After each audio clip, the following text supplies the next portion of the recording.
And now it's time to preview an upcoming game. Hello my friends, it's the Game Boy Geek here. Today we're going to be looking at a Kickstarter preview from Gallant Games. Today we're looking at 5 packs, but don't let the name fool you because there's actually 10 dice games stuck in this little box. It plays 1 to 2 players. The games play from 5 to 20 minutes, ages 10 and up. You're going to be playing sporting games like dodgeball or bowling or football or tennis. And you're going to be playing some strategy games like a morphed version of chess, for example. So let's take a look. I'm going to show you how to play it.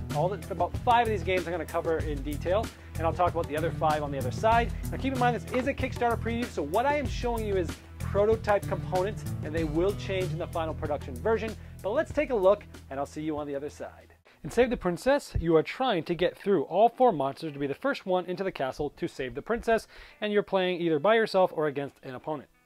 We use the score track to track our health. We start with 50 health. The monster starts with the amount of health that the monster that you're on. This one starts with 10, 14, 20, and 30, so they get harder as they go along.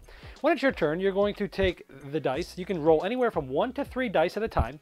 Your opponent's also going to pick the dice that he wants to roll, the amount, and you're going to roll them together. You're essentially both doing it simultaneously. So let's say I pick 3 dice, and I roll them. Anytime you roll a 1, it's a miss. My first roll, I am trying to hit the monster. So we have 1, I missed. We add these 2 up, that's 12. Well, this monster only had 10 hit points, so it died on my first hit. That was a really good roll. Now, he only had 10 hit points, but I rolled a 12. Since 12 is 2 more than 10, if I had gotten hit from the monster earlier, I actually get to go up in hit points the amount of numbers that's above however many it took to kill that monster. And I would move ahead to the second monster because I killed that guy and I didn't even get hit. So let's take the second monster. Also, there's another thing to look at is you can't ever re-roll, but once in a while you can get this special die, and the face tells you how many re-rolls you get. And when you get one of these, let's say I had 1 re-roll. Well, if I had rolled a 6, 6, and a 1, and I wanted to re-roll a die, I could spend this die and re-roll any one of these, and I probably would have re-rolled that one because I had missed. And you get these special re-rolls in a couple different ways. Number 1 is anytime your opponent passes you or moves up to the next monster, you get to increase this by 1. Or anytime anybody gets to the second or the 4th monster, you and your opponent roll the dice, and the one that has the highest amount gets to increment their special reroll once. So let's say I'm on this monster here. He's a 14 hit points. So again, I'm going to choose 3 dice, and I'm going to roll. Okay, I missed, and I hit him for 6. Now he started with 14, so he would go 1, 2, 3, 4, 5, 6. He has 8 left. Now because I chose 3 dice, the monster's now going to roll and roll with the same amount of dice that I used to attack him. So we have here, ooh, look at that. 11, 12, 13. So I'm going to go down 10, 11, 12, 13. I'm going to go down that many. Then it'll be my turn again. I'm going to roll, let's see, I'm going to roll 1. Ooh, and I missed. So now it's his turn. He would roll 1. 5. 1, 2, 3, 4, 5. Let's try 1 again. I'm going to be hitting him. 4. 1, 2, 3, 4. And he gets to roll 1 because that's how many dice I rolled against him. 4. 1, 2, 3, 4. Now, why did I do that? Well, now I'm going to roll 3 dice because I'm going to try to kill him and get a lot of hit points back. Oh, terrible roll. Miss, 3. 1, 2, 3. He has 1 left. He's going to hit 3 on me. And, ooh, 13. So 10, 11, 12, 13. He's killing me. So I'm going to roll 3 again.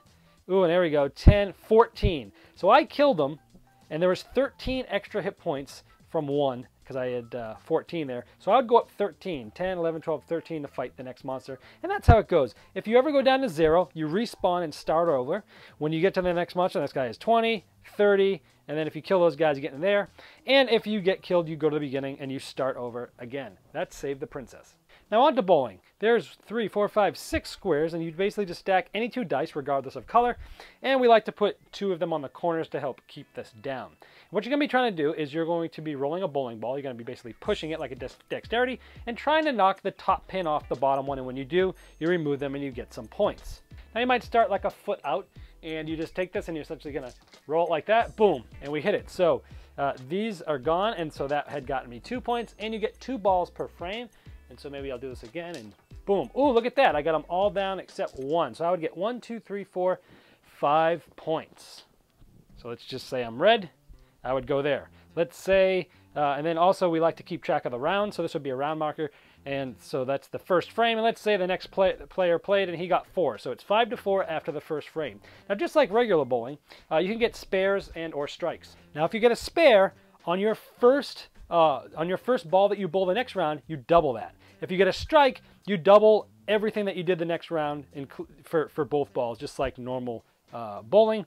And so this would be continuing to go up in each frame, and whoever has the most points at the end of 5 frames wins. If you're in your last frame and you get a spare or strike, you get to go ahead to a 6th frame, kind of like how you do in regular bowling.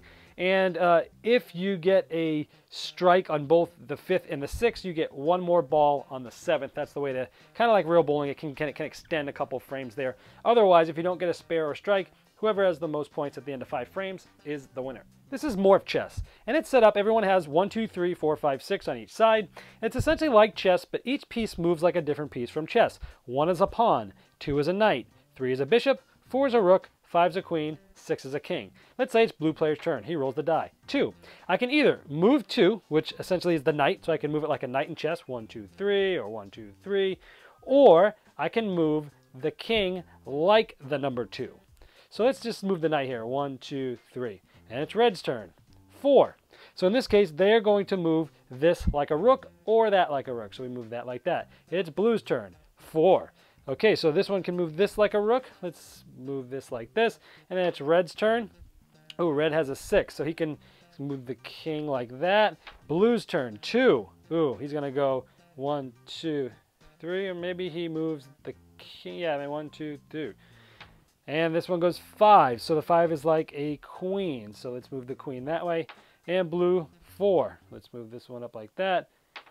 Ooh, a 2, so we can move this like a knight. So the 2 is going to go 1, 2, and he's going to capture. And that's essentially how it works, just like chess.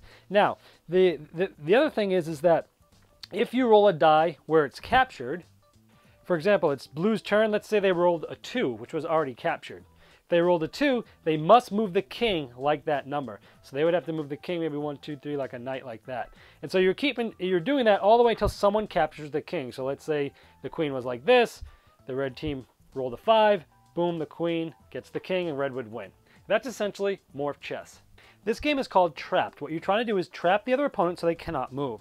How the game works is first you move, and you move in a straight line until you can't go anymore. So boom. He hits the wall, he can't go anymore. Then he takes crate number 1 and places it on any spot adjacent to him, up, down, left, right, that he wants, and then he kicks it. So he puts it adjacent, and then he kicks it, and it will go until it stops. Same with blue. Maybe blue moves up here, puts a 1, kicks it this way. Now it's red's turn. Maybe he moves down here. He gets stopped at the crate. Maybe he puts a 2 here, kicks it over here. Maybe blue goes here, takes number 2, and then he, boom, kicks it over here. Red, maybe they go here. He puts 3, kicks it this way. Blue moves down here, gets 3, kicks it this way. Red goes up here, takes 4, kicks it this way. Blue goes maybe here, takes 4, kicks it this way. Red goes here, takes 5, let's say he kicks it this way. Blue goes here, takes 5. Ooh, he's starting to block right in there. Red goes here, takes 6, kicks it up here. And blue, let's say, moves here, takes 6, kicks it up this way. Now that all 6 are out, now we do rolling the dice to figure out which crate goes. So let's say it's red's turn. Let's say he moves here. He will then roll the dice. And this says number 2. So he can take 2, basically place it just like it was any other crate. And let's say he kicks it this way. Now it's blue's turn. Maybe blue moves here. He rolls this, and it's 2. So he's going to take the 2 crate, and he's going to take this and kick it down there. And this will continue until, let's say, something ended up happening like this and like that, and then red would get trapped, and then blue would win the game. In football, we have a blue and a red team. Each team has a score marker here. That's at 0. And then we also have both of them that start at 50, which are re-roll values. We have the football field. The ball starts at the 30. Each person rolls the die. Whoever is the highest gets to choose whether they want to kick or receive. Let's say the blue team's going to kick. They take any die. They roll it. Ooh, it only went 1. So this only went 10 yards there to start the game on the kickoff. Now in this game, you don't get any first downs. Essentially, you need to score or punt within the 4 downs. And so you get to decide what kind of play you want to go for and how long of a play you're going to go for, and that will depend on how many dice you're going to roll. So for instance, if you go for a 10-yard play, you'd roll 6 dice. If you're going for a 60-yard play, you would use 1 die. I'm going to go for a 20-yard play, so I'm going to use 5 dice. What I'm going to do is take these, I'm going to roll them, and I'm going to hold them away from my opponent so they can't see it. I'm going to randomly put them in some order, left to right. They are also going to do the same thing. They're going to roll their 5 and put them in any order. And then when you're ready, when everyone's set, you both open them up and you sort of line them up in the order that you have put them. And now that you're looking at these, you're going to be trying to get a majority of matchup wins between here. And now I have an opportunity to do some re-rolls. So let's see, I'm losing here, tied, losing here, winning here, losing here. So I'm going to be having some re-rolls here. So let's say I wanted to re-roll this die here first. Now, as you can see, it was a 20-yard play, so a re-roll costs 1. So I can re-roll any one die up to 3 times. So I'm going to take this one and re-roll it. 1. Ooh, I don't like that. I'm going to re-roll it again. Oh, 1, I don't like that. Re-roll it again. 1, oh, I'm stuck with it. But because I re-rolled the maximum of 3 times, and we're doing a 20-yard play, each one of those cost me 1, so I go 1, 2, 3. So that cost me 3 rolls. Now that I've done 1 die, defense gets to pick a die and re-roll. Now the defense has the option of re-rolling. So he's going to re-roll this one. They always get to re-roll up to 3 times, and defense always, it's just 1 cost per re-roll, no matter how many dice they're re-rolling. No matter what play it was being played. So there's a 1, there's a 2, 4. There he goes. He's going to keep that. And so he re-rolled 3 times, so he'll go down 3. He goes down 3 times. Now keep in mind, this is just the first play of the game here. We're already starting to use a lot of our re-rolls up. Now in this case, I'd have to use a lot of re-rolls because I'm losing, winning, losing. I'm only winning 1 of these. You have to win a majority of these against the matchups in order for the play to go. Now remember, if I had won a majority of those, I would move it up 20 yards because that was the play I did. But in this case, since I did not win and I don't want to use any of my re-rolls, that essentially ends the play, and now it's 2nd down. I like to mark what down it is with the little yellow cube. So I'm going to go for a score here. 10, 20, 30. I need a 40-yard play. That's going to be 3 dice. So again, we're going to each roll them. We're going to randomly line them up, and it might look something like this. All right, so it looks like this, and I want to re-roll this one. So I'm going to go like this. 1, 2. Ooh, I'm going to keep that one as a 6. Now, I only re-rolled twice, but in a 40-yard play, each re-roll costs 2. So my guy's going to go 1, 2, 3, 4 down on the re-rolls there. So now it's defensive turn, and again, I am winning 2 of the 3 right now. So if we stopped and defense gave up and didn't want to use it, he would let up a touchdown. But let's say he wants to re-roll this. 1, 2, 3, and it's a tie. So he would have he used 3 re-rolls. And again, defense always cost is always 1. So let's see, this is a tie, and I win this one. So if defense didn't want to, I didn't want to re-roll anymore. If defense didn't want to re-roll anymore, just, hey, I don't want to use all my re-rolls on this first, this first section of downs, then he could let the play go, and the red team would essentially score a touchdown right there. For the extra point, the scoring team rolls 4 dice, the defense rolls 3. If the offense has a higher number than that, it's good. If they have a higher number than that, it's blocked, and if it's the same, they re-roll. If you want to go for a 2-point conversion, it's 3 dice versus 3 dice, and if he gets it, then it's a 2-point conversion. If they get it, then it stops the 2-point conversion. Now let's say I turned it over on downs. It would be the other players, the other team's thing going in the opposite direction. You can also punt. You can also kick a field goal. So if I want to kick a field goal from here, I have to go 10, 20, 30. Always 1 more past that because that's where the goal line is. You roll 1 die, and I would need to get a 3. Okay, it's good. I would get 3 points there for the field goal. Well, let's say I got the touchdown, the extra point, and you can keep track of the blue team, or actually in this case it was the red team that scored. They would get 7 points there, and we would start the down markers over again. And let's say I was going this way, I was on down 4, I could punt, I could take one thing and roll it 6, 1, 2, 3, 4, 5, 6, and the ball would go there. If it goes to the 0 or bigger, it comes back as a touchback to here anyways. And that's pretty much how you play football. All right, well, there is the 5 packs. I showed you 5 of the games that are in there. Now, as you can see, there's a wide range of super light strategy, dice rolling. There's some good strategy, like in the trapped game or the Morph Chess game. And then there's, all different types of games from all different walks of life that I showed you there in the 5 packs. And I did tell you that there are 5 other games. Now, here's some of the other ones that will be in there. We have something like horse racing, which is a sort of, move around trying to get the guys around the track, putting obstacles in people's place and things like that, a light strategy game. We have 21, which is a bluffing and, a press your luck type of game there. We have dodgeball, which is a light strategy game. And then we also have tennis and we have marbles, both of which are some more dexterity games. So as you can see, it's full packed with 10 lighter games of all different types with all different dice rolling and abilities and such. And if this thing sounds like something that you're interested in, I'm sure the people at Gallant Games would love your support. There's going to be a link that comes up below me right at the end of this video. You can go to that link and you can check out the Kickstarter page, and I'm sure Gallant Games would love your support.